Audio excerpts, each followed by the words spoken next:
Wasabi wallet. Unfairly private. Bitcoin Multisig, or Multisignature, allows you to set up a digital vault, which requires more than a single key to access your funds. While this can vastly increase the security of your Bitcoin storage, it can also add complexity, and with enough user error, as with anything, you can lose your funds if you're not careful. Today we're going to be taking a look at a desktop piece of software called Nunchuk that allows you to create single signature and multi-signature schemes to store your Bitcoin. I'm Ben with the BTC Sessions, and this is your daily session.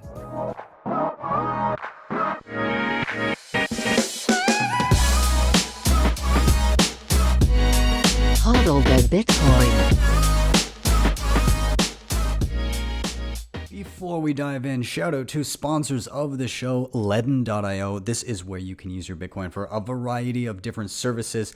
I've been using and loving these guys for a couple of years now. And of course, they've got their Bitcoin backed loans. So if you're in a pinch and you need to get your hands on dollars, this is where you can use your Bitcoin as collateral to get a Canadian or US dollar loan. They've also got their Bitcoin and USDC savings accounts. This gives you interest rates of up to 11.7% annually paid monthly, and they've got their B2X offering. This uses the same loan mechanism as before to effectively double your Bitcoin on the spot by buying more Bitcoin with it. If you want to check out these guys, there's a link in the show notes down below. If you click that link and opt to get one of their loan products, they will give you $25 worth of USDC directly into your savings account for free. Now, up next, we have the legends at Crypto Cloaks. These guys have 3D printers and they're pumping out the best Bitcoin swag in the business. I have a whole bunch of their stuff. I've got the Triton for my Bitcoin node coming. I've already got a lightning shell. I've got a grenade on the way, and I've got a bunch of other great stuff. I've got my Bitcoin coaster just behind me for when I have a beverage later, but check these guys out. Head over to CryptoCloaks.com, and if you want 5% off, use the code BTC Sessions at checkout.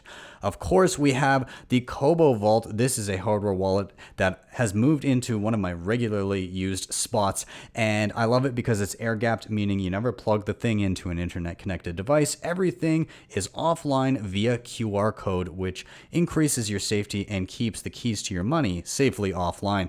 Now, these guys have a deal coming up. There's a countdown right now for Black Friday. They're going to have some smoking deals on their hardware devices and backup devices as well. So be sure to head over to the link down below. You can actually drop your email and it'll let you know when the deal hits, and then you can go over and see if you might like to do some shopping. Now, up next, of course, and finally, is Bitrefill. If you are in the realm of living on Bitcoin like myself, or if you've just enjoyed enough upside that you figure it's time to treat yourself, Bitrefill is an absolute necessity if you want to be easily living off your Bitcoin. You can purchase gift cards of all shapes and sizes. There's just a plethora of them. It's insane. So pretty much anything you could want is here, and you can pay with Bitcoin on main chain or with Lightning. I particularly like this because also I'm a private person. I don't like people peering into my Bitcoin balances when I'm making purchases, and so by buying gift cards, then you kind of cut that link other than with Bitrefill. So do check out Bitrefill. There is a link for them down below, and you can also earn sats back while you're spending. So that's, again, a big bonus if you're living on Bitcoin like myself. And with that, let's dive into the show. With this tutorial, I will be utilizing 3 hardware wallets. I will be using the Coldcard Mark III. I will be using the Ledger Nano S, and I'm going to be using the Ledger Nano X. Now, I have done tutorials on all 3 of these devices. I will link those in the show notes. If you have never used a hardware wallet before, this is essential before diving into multisig, I would say. So go back, watch those other videos. You can search them up on YouTube easily enough as well. But that's what I'm going to be using. I'll have links relevant to those all in the show notes. I'm also just saying that I will not be using advanced ways of using the Coldcard. I'm not going to be doing air gap transactions if you're familiar with those. So for those advanced Bitcoin users, know that that is an option for you. But just to simplify things for this tutorial, I will not be doing that. Anyways, with that said, let's dive into checking out Nunchuk and our initial setup. So here we are with Nunchuk on desktop, and we have our devices on the desk beside me here. The Ledger Nano S is currently plugged in, and then we've got the Ledger Nano X and the Coldcard off to the side. Now, as I said previously, these devices have already been initialized and set up on their own, so they have their own backups and everything. If you do not know how to do that, if you do not know how to use these devices yet, go back, watch those tutorials first, and get comfortable with these individual devices or whatever devices you're using before even thinking about multisig. Now, with that said, I've already plugged in the Ledger Nano S, I've put in my PIN number, and I've opened the Bitcoin app already, okay? So within Nunchuk, either down on the bottom left or on this new screen here in the middle, if it's brand new for you, you're gonna hit Add New Signer. It has already detected that my ledger is plugged in and unlocked. So all I need to do is I need to give it a name. So I'm just gonna call it Nano S. And then at that point, I can hit Add Signer. Okay. Now, it's going to effectively use my Nano S to sign a message. And so I'm going to have something pop up momentarily on the Nano S. Basically, I just need to go through and approve what it's trying to sign to ensure that my connection is good. And once I get through this, then I'll be able to move on to the other devices. So let me just go through here. So there's gonna be some technical stuff in front of you. It's gonna talk about derivation path, and I'm gonna say approve, and then it's gonna show me an address and hit approve, and then it's gonna say sign message. It's gonna show me a message, and again, sign message, and it should say application is ready, and then I can see processing on my Nunchuk desktop here. So that will just take a moment, and then I should be set up with the Nano S. Okay, so the Nano S is all good. It gives us the signer info. I can run another check again if I want, but that's effectively what I just did.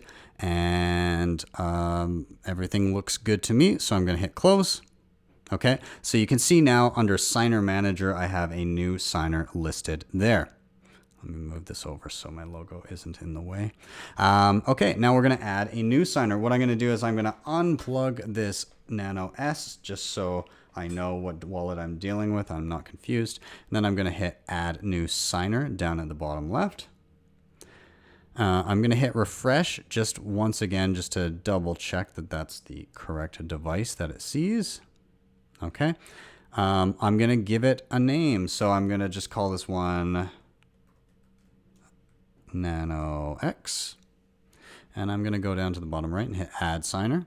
It's going to do effectively the same thing here on the Nano X, so it takes a second to register that, but effectively you're just going to go through and approve to sign the message that it sends to the device. Okay, once again, derivation path, approve, address, approve, sign message, approve. Okay, once again, everything looks good, shows me the signer name. I can run a health check if I want, but everything looks good. And when I close that out, I can see now I have two signers, the Nano S and the Nano X. We're gonna add one more, which is my Coldcard, and this one looks a little bit different when you go to set it up, but we'll hit refresh so that it sees the Coldcard. Okay, now that the Coldcard has popped up, I'm going to give it a name. I'm just going to call it CC3. And I'm going to hit Add Signer. And this one looks a little bit different on the Coldcard as opposed to doing it on the Ledger. Okay, and so here, and I do prefer the look of this on the Coldcard just because you can tell more readily what you're doing. But on the screen here in Nunchuk, it says this is the message that you're going to be signing. I can see the same message here on the Coldcard. It's just a string of digits, but yeah, effectively you can scroll down and it'll say using the key you're going to sign this message. But effectively you just hit the check mark to approve signing that message. And then we get bumped into the processing screen one more time. Perfect. Okay. And with this, again, signer info, everything looks good. I'm going to hit close. And now we can see we have our 3 signers down in our signer manager. Now, what we want to do is actually create a wallet. So there's a couple things that we can do here, because you can have regular single signature wallets, which means just using one of these devices to receive and send funds, or you can combine them into a multisig. So if you want to create just a regular interface with your hardware wallet, you just select the one that you want by hitting add new wallet, either in the middle here or off to the left, but either way it does the same thing. You would give the wallet a name. So this one I'm going to do single signature. So we'll just say Nano X because that's plugged in.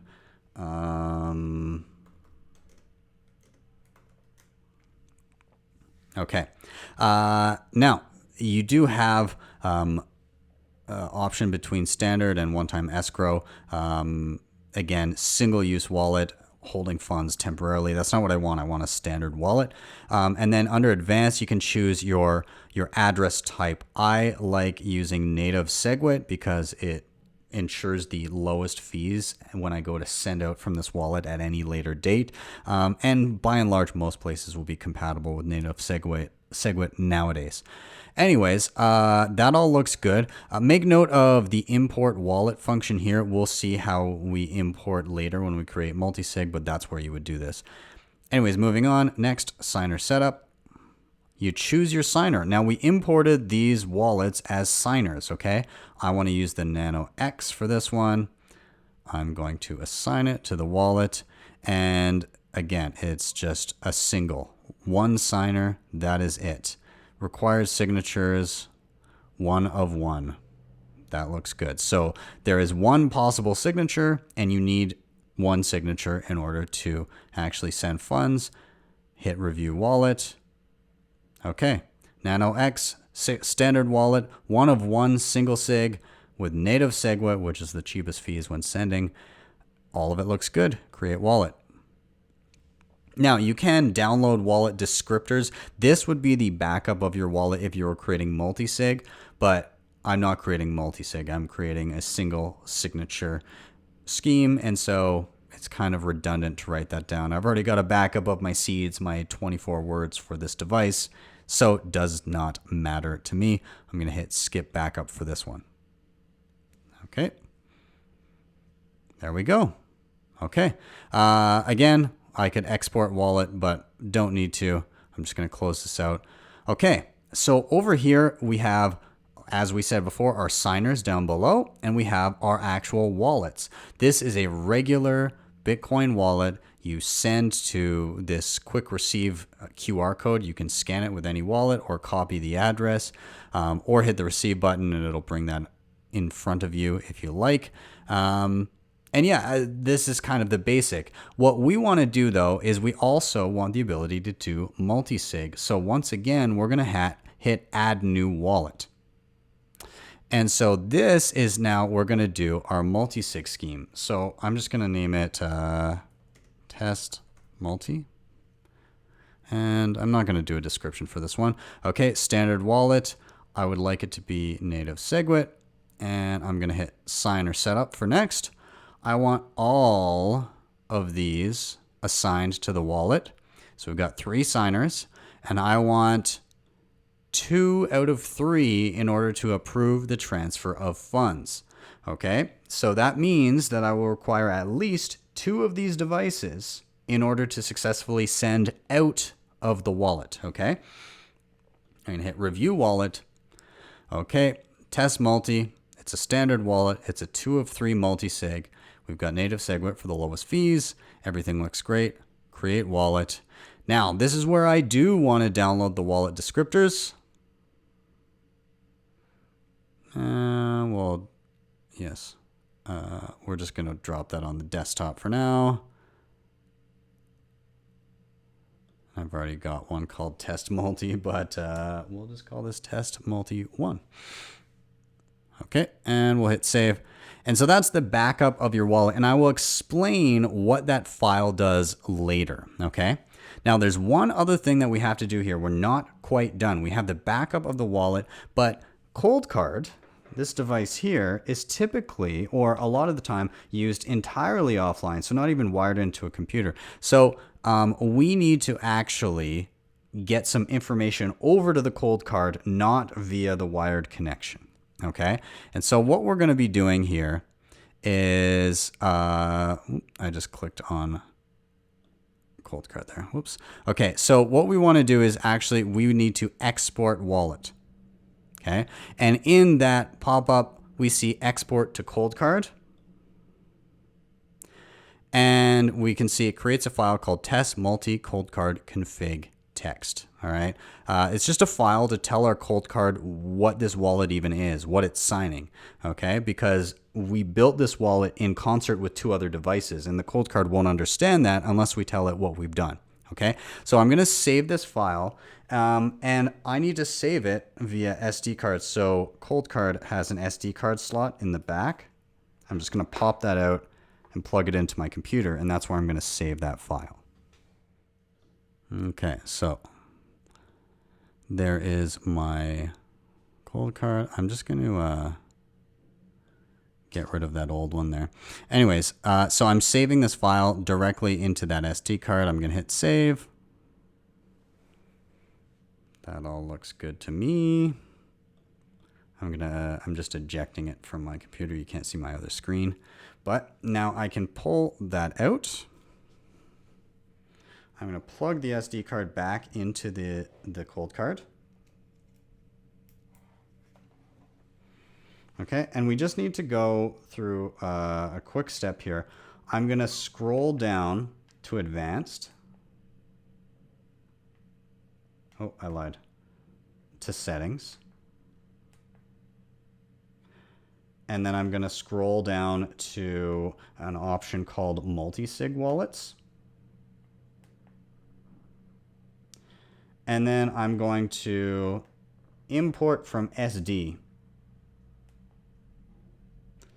Says there's only one file. If I scroll down, there's only one file to pick. I'm just going to hit the check mark to approve it.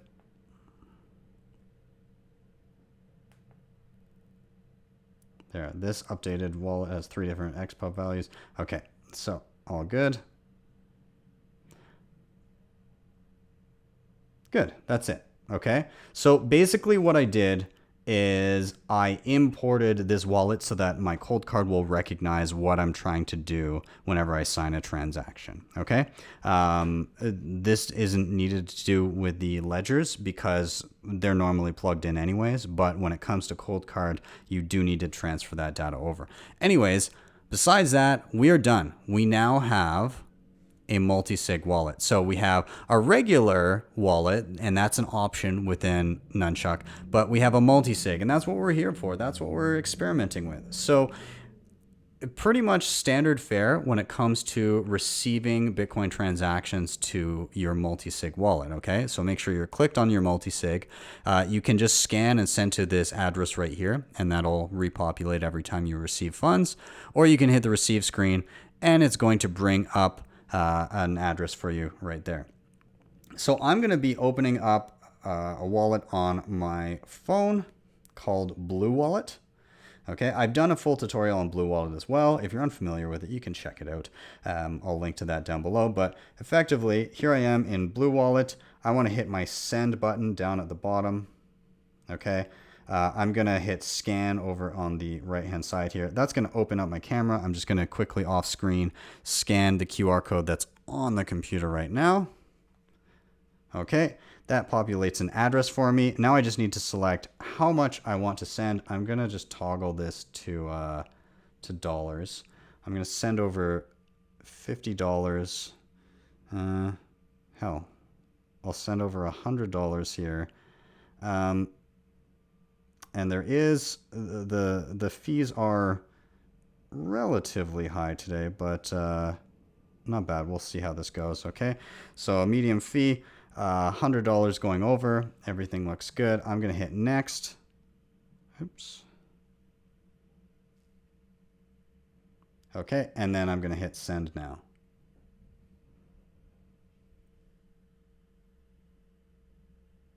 Okay, so that's done. That is sent. And now on Nunchuk, what I can do is I can close this and I can see in my transaction list here, pending confirmations, I've got an incoming transaction, and this one's for just shy of 500,000 Satoshis, or Canadian dollars, that was about $100 that I just sent over. So what we're going to do is we're just going to wait for this transaction to confirm so that that money is spendable. And then we're going to test sending it back out to my Blue Wallet. All right, it's sometime later. We are back and we have some confirmations on that transaction we previously sent out, or rather received. And this is where the multisig setup differs from a regular single signature hardware wallet. It is in sending out to someone else, removing funds from the multisig. This is where the additional security comes into play. So what we want to do here is we want to send to an external wallet. So in doing so, I'm on my multisig wallet. I'm going to hit send. Now, you have some options here. You have the option to send to multiple destinations. So if you're batching a transaction and you want to put in more than a single address, you can do so, but you don't have to. Okay. So first thing first, I need to get an address pasted in here. I'm sending over an address from Blue Wallet to paste in. Okay, so this address here I have copied. I have it on my clipboard on my computer now. I just sent it over via Messenger, and I'll just paste it in there. Double check that it is indeed the same address on the screen on my phone here. Everything looks good. Okay, so what I'm going to be doing is I'm going to be sending out the full amount, actually, and you can send out obviously any denomination you choose, but I just want to show you the full amount just for context of how it handles trying to send max. Eventually, I'd love to see just a send all or send max button, but for now, you can manually type it in, and it will deal with that accordingly. Okay, so I just typed in the same amount. I'm going to hit review transaction. Okay, so here, this is where sending all comes into play. So you can subtract fee from the send amount here, so you can check that off. And then that way, if you choose, if you're doing less, or if you want to send a certain amount, but you want to subtract the fee from the total amount, that's how you do that. Just so you know. Okay. Now you can also, there's an advanced feature here, enable manual coin selection. So if you click that, you'll see a list of UTXOs and you can choose the ones that you want there. So that's another great bonus that they have mixed in here. Obviously we're sending also, and there's only one UTXO to choose from anyways. And then manual fee rate. So we're just going to go ahead. We're going to set a fee rate. Now it gives you rates of what it looks like as far as not necessarily speed, but you know, if you're looking for a smaller sats per byte, I'm just going to go kind of middle of the road. I'm going to say 20 sats per byte as opposed to going super high. That looks all good to me. So I'm going to go ahead. I'm going to hit create transaction. Okay, so at this point, what I need to do is I need to sign transactions. Now the Coldcard is currently plugged in, so it shows up right here. So is the ledger, but I need to put in the PIN in order to make that recognizable. So let's do the Coldcard first. So you select it, you hit sign transaction. We're going to get a message on the device on if we'd like to approve the transaction. Okay, so it says okay to send. It gives me the amount that's being sent. It gives me the address it's going to. I can scroll down, see the full address. It shows me the network fees, all of that. And to approve, I'm just going to hit the check mark. Okay, so that is signed. And you can see it's now changed. It says one of two possible signatures or one of two required signatures has been done. So now we're going to go ahead and we're going to deal with the Ledger Nano X. I just got to put in the PIN here really quick. There we go. Okay, we're just going to hit refresh devices. Now it should pick up that the ledger is plugged in. Okay, so upon refreshing, I can see the ledger has popped up. This is the only one plugged in. I can hit sign transaction.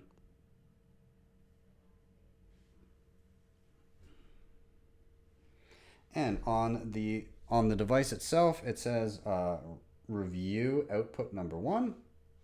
So it'll show me the amount of Bitcoin that I'm sending, the address it's sending to, and if I want to approve, then both buttons, and then confirm transaction, fees, accept and send with both buttons. Boom. Okay. Now, back on the computer here, we can see 2 of 2 signatures are ready. We can see it's the Nano X and the Coldcard. It's ready to broadcast. All I need to do is hit start broadcasting.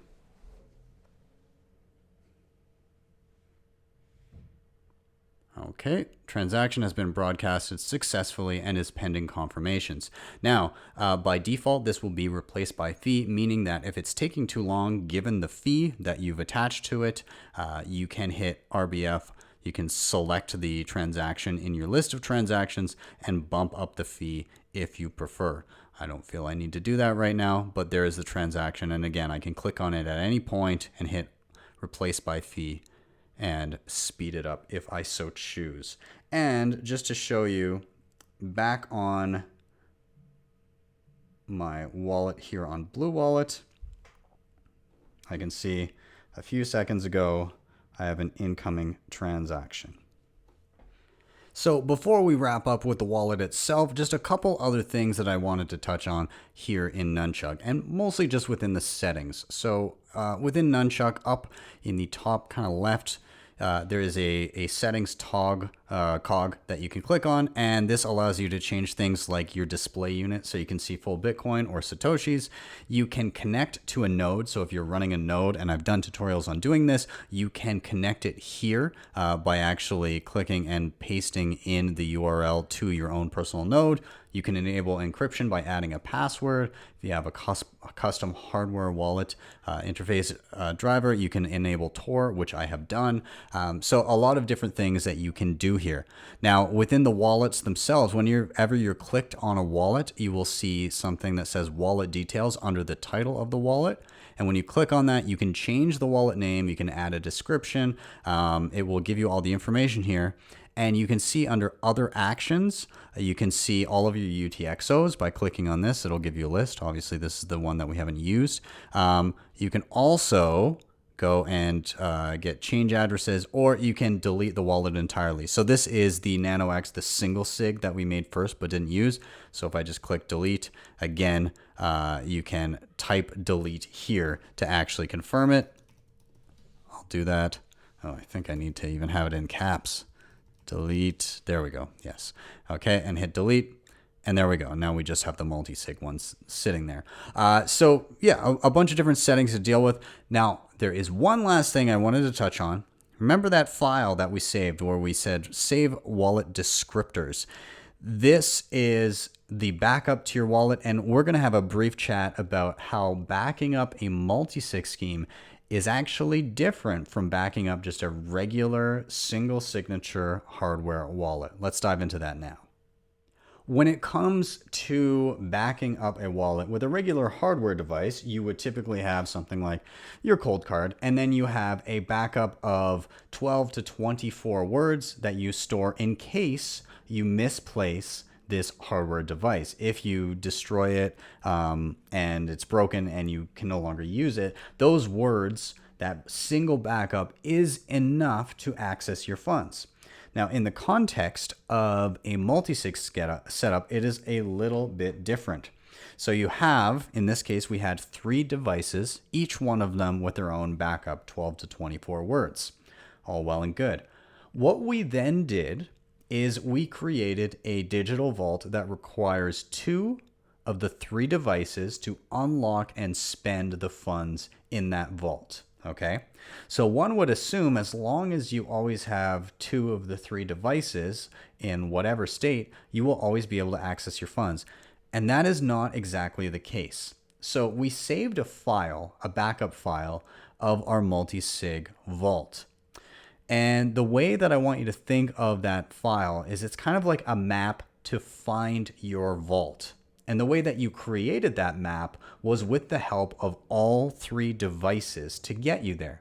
So with Nunchuk on my computer, that map exists on my computer, but I require still 2 of those 3 keys, 2 of those 3 devices to unlock the vault once I get there. But I already have the map to get to the vault. If I delete Nunchuk off of my computer, I then still need to be able to get back to that vault to find my way. I can do this one of 2 ways. I can either use that backup file that I had, and it's a good idea to save it on an SD card or something and keep it somewhere safe off of your computer so that you have a backup other than just one single location. So you can get back to your vault using that backup file, or you can recreate the map to the vault with all 3 devices. You cannot recreate it with just 2 because you'll be missing part of the map.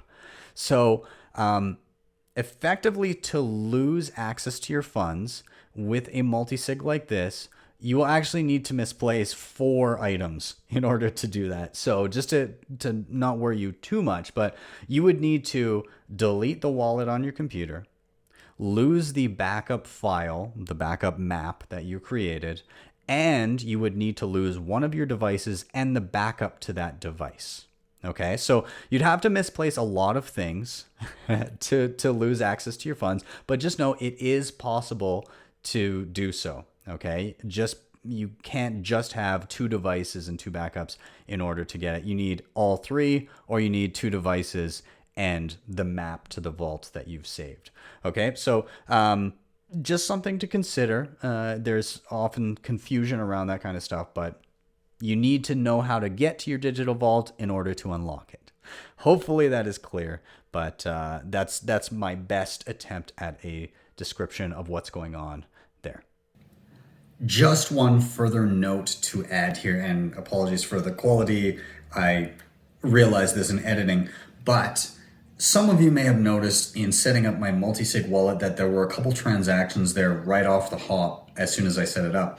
Reason for that is I actually already practiced with this Multisig setup, and you can see that I set it up from scratch with the 3 devices that I had used previously. And in doing so, I was able to see the history of the exact same Multisig setup. So it shows that you can reconstruct the same Multisig wallet with just the devices without needing the backup, but it's good to have that backup in case you lose access to one of those devices. So just figured I'd clear that up for you guys. Thank you guys so much for watching. As always, if you're here on YouTube, please do remember to hit like, subscribe, and share. All of those things really do help, and it helps bump this video in front of more and more eyeballs the more you do those. So please, again, I request likes, shares, whatever you can do. Huge help. If you want to help the show in another way, you can hit up the sponsors I mentioned down below. That was LEDN, Crypto Cloaks, Cobo, and Bitrefill. They are all down below if you want to check them out. And finally, if you really loved what you saw, you can always drop me a Bitcoin Lightning Network tip at my tippin.me page. That is tippin.me/@BTC sessions. With that, I'm out. Have yourselves a wonderful day, a wonderful evening, wherever you may be, and I will see you next time for your daily session.